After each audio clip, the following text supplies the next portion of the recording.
Fala galera, eu sou Ed Clorofila, o seu professor de biologia. Se você não se inscreveu no meu canal, se inscreve aí, aperte o sininho e dá aquele joinha. O tema da aula de hoje é filoquinidária. Hoje nós vamos analisar, vamos estudar as características gerais do filoquinidária e a sua classificação. Beleza? Então roda a vinheta e vamos à aula!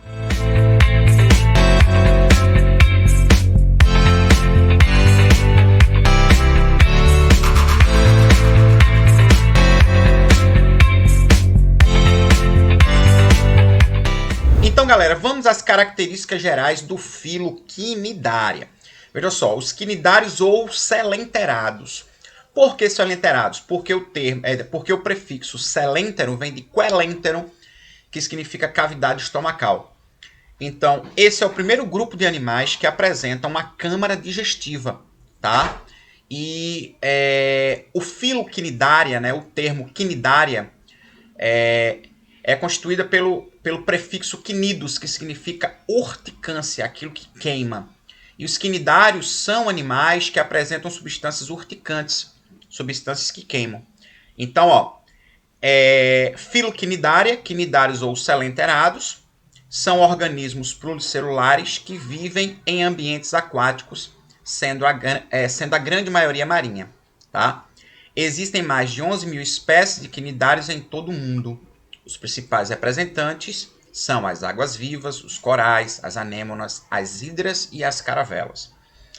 Características gerais. O habitat principal dos quinidários é um ambiente marinho de águas tropicais rasas.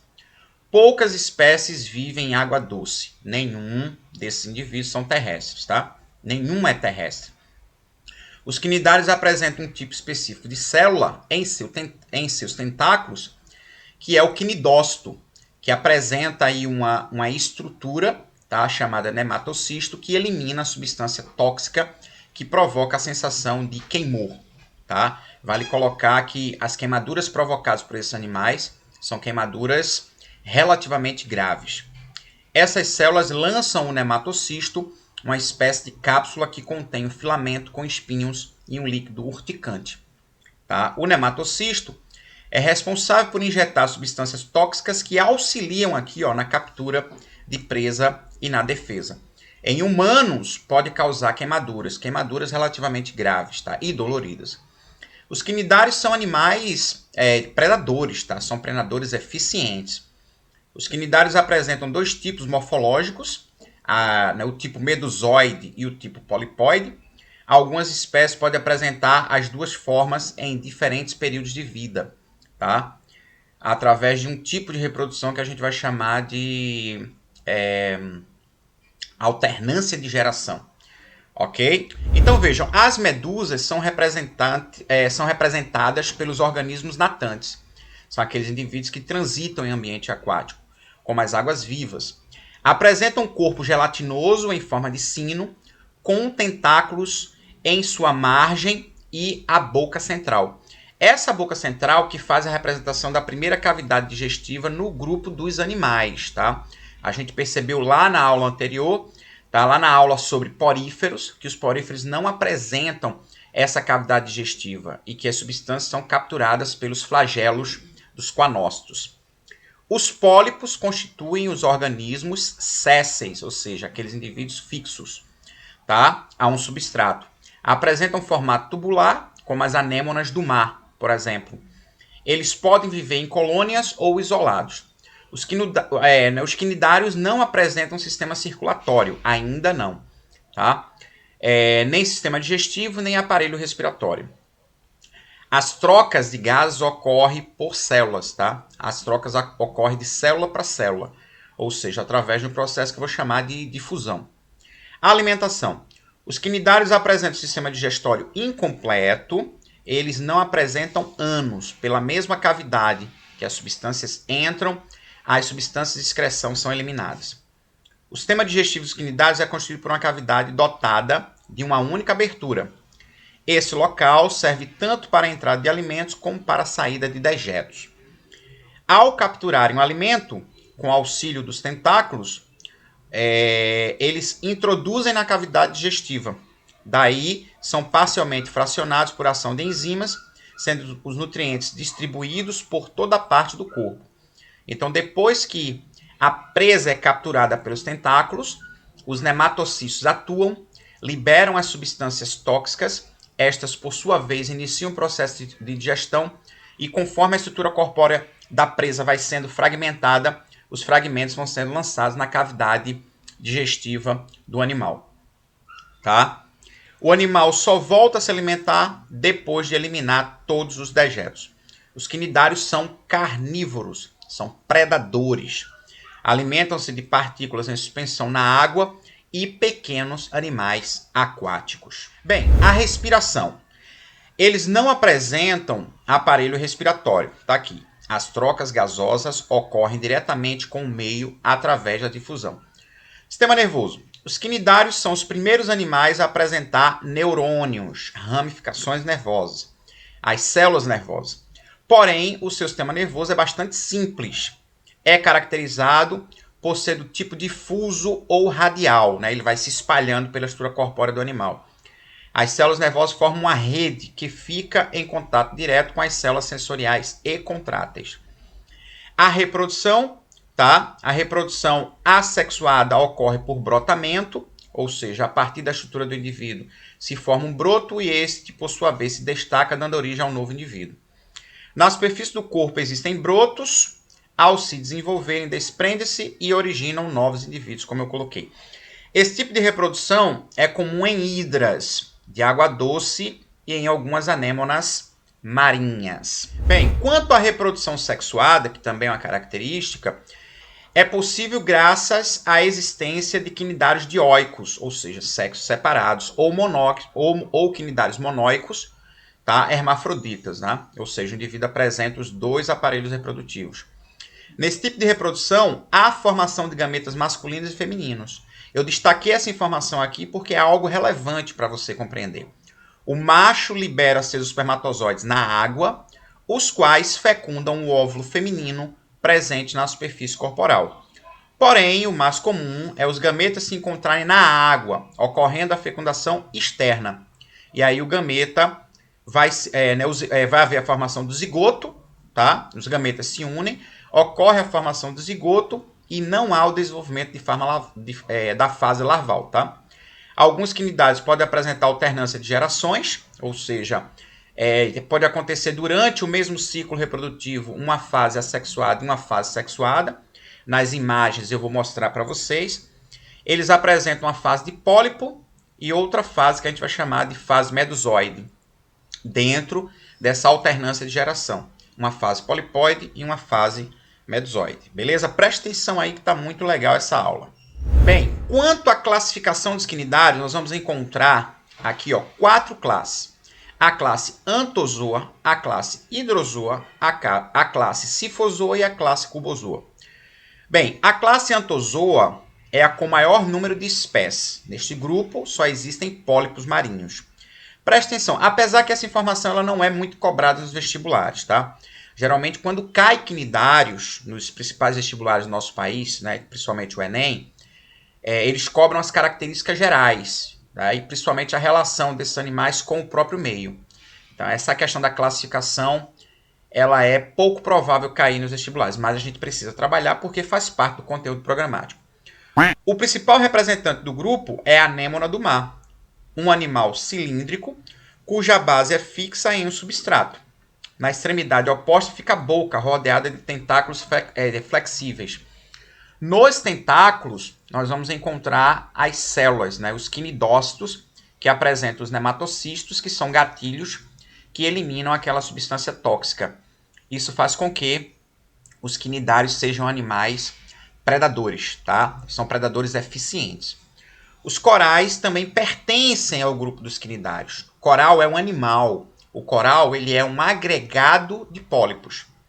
Olha aqui, eles são colônias de pólipos que podem conter até 100 mil indivíduos. Cada porozinho do coral é um animal. Por isso, os corais são caracterizados pela elevada biodiversidade. Eles se distribuem em certas regiões do planeta e apresentam algumas características bem diferentes. tá? Inclusive uma boa diversidade de colorações. As hidras habitualmente pertencem, elas vão permanecer imóveis, a característica delas, são animais sésseis, podendo ser confundida com a vegetação, principalmente pela cor esverdeada de seu corpo, a qual se deve pela presença de algas verdes unicelulares no seu interior. Então existe aí uma relação simbiótica, né, entre um quinidário, entre uma hidra e essas microalgas aí. Movimentando com seus tentáculos, capturam suas presas, entre elas a pulga d'água. Tá? As poucas espécies de água-doce pertencem à classe Hydrozoa, as hidras. Já a classe Scyphozoa, a água-viva Scyphozoa, tem um aspecto de um prato invertido, com a boca em posição inferior e as bordas dotadas de muitos tentáculos. Apresenta de 2 a 40 centímetros de diâmetro e as mais variadas cores. É uma característica, né?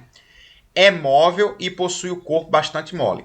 Seus tentáculos não devem ser tocados, pois podem causar queimaduras graves. As caravelas têm uma estrutura flutuante semelhante a uma bolsa de gás, com mais de 20 centímetros de diâmetro, que é o que vai favorecer a sua flutuação.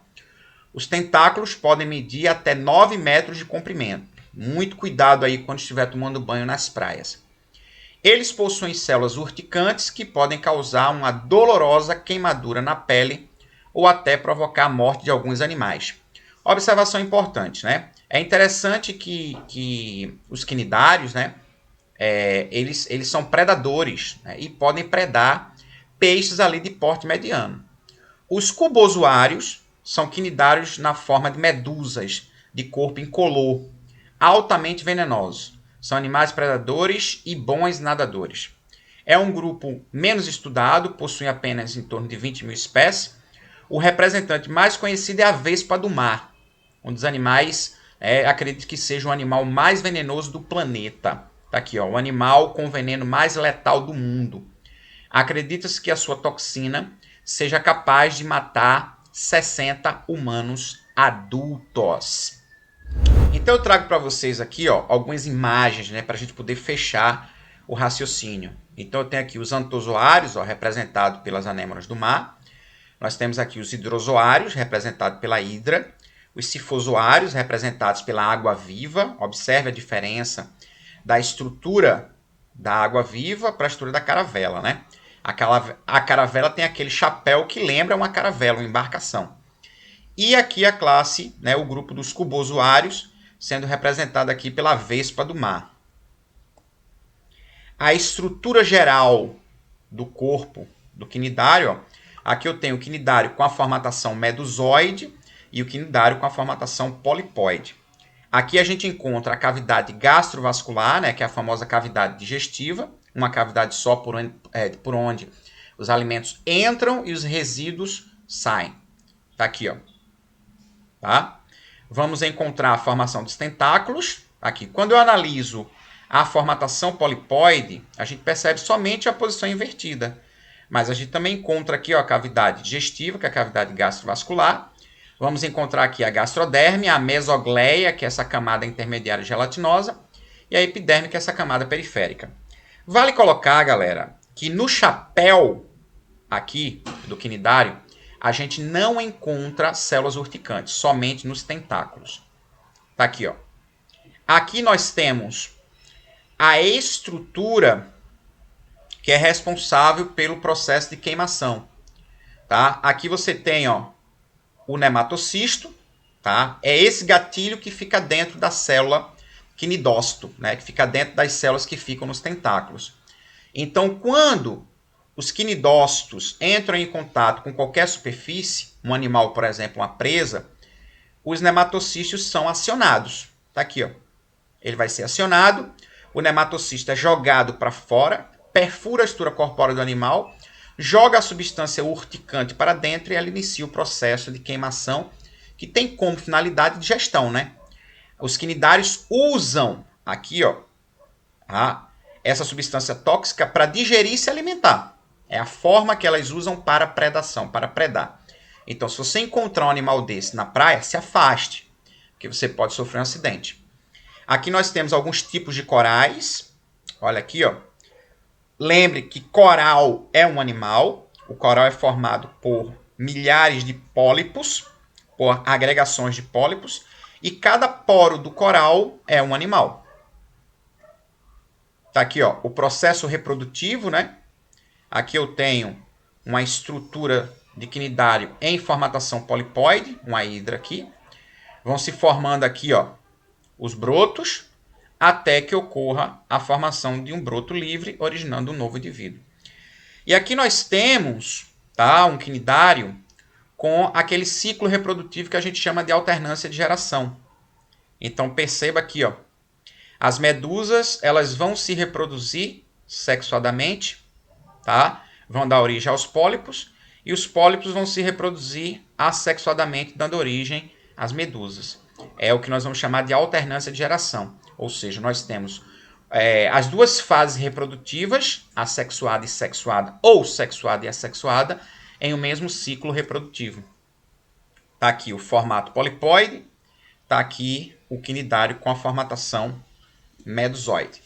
Beleza? Então, galera, essa aula foi sobre filoquinidária. Observamos aí todas as características do filo e a sua classificação com os seus representantes.